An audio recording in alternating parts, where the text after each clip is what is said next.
নমস্কার বন্ধুরা, কেয়ার রান্নাঘরে আপনাদেরকে স্বাগতম।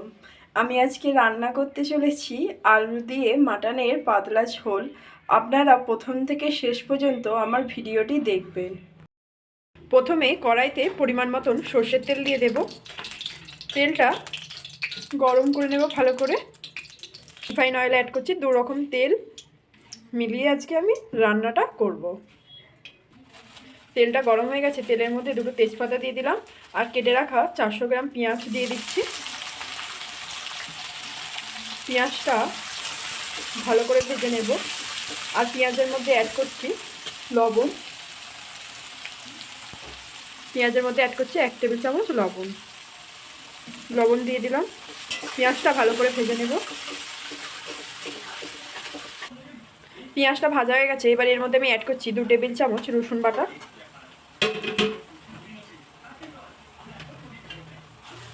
পেঁয়াজ রসুন ভালো করে ভেজে নেব।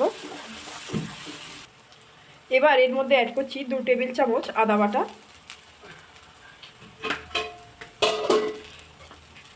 তো একবার ভালো করে পেঁয়াজ আদা রসুন ভালো করে ভেজে নেব।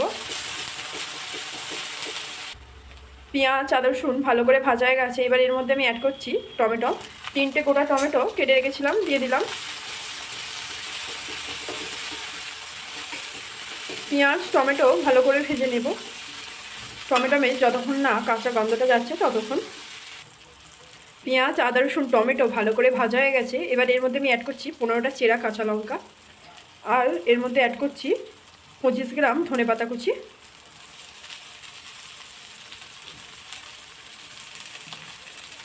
গ্রাম ধনেপাতা দিয়ে দিলাম।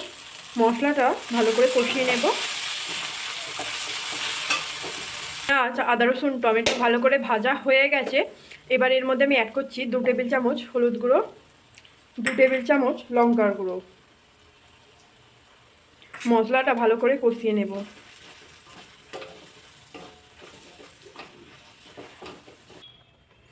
আর এর মধ্যে অ্যাড করছি 1/2 চা চামচ কাশ্মীরি লঙ্কার গুঁড়ো।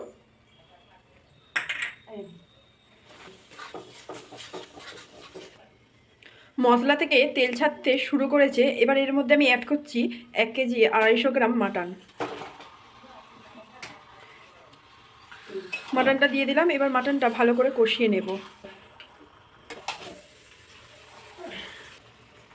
এবার মাটনের মধ্যে অ্যাড করছি 200 গ্রাম চর্বি দিলে মাটনের টেস্টটা আরও বেশি হয়ে যায়। চর্বি দিয়ে দিলাম। মাটনটা আরও সময় নিয়ে ভালো করে কষিয়ে নেব। মাটনটা কষানো হয়ে গেছে, দেখুন মাটন থেকে কত জল বেরিয়ে গেছে। 30 মিনিট মাটনটা কষিয়ে নিয়েছি। এবার এর মধ্যে মাটনের মধ্যে অ্যাড করছি 1 টেবিল চামচ লবণ দিয়ে দিলাম। মাটনটা এবার আমি প্রেসারে অ্যাড করব। মাটনটা প্রেসারে অ্যাড করে দিয়েছি। এবার এর মধ্যে আমি অ্যাড করছি ভেজে রাখা আলু। 400 গ্রাম আলু ভেজে রেখেছিলাম, দিয়ে দিলাম। এবার এর মধ্যে অ্যাড করছি পরিমাণ মতন জলও দিয়ে দিলাম। মাটনটা 6টা সিটি দিয়ে সেদ্ধ করে নেব।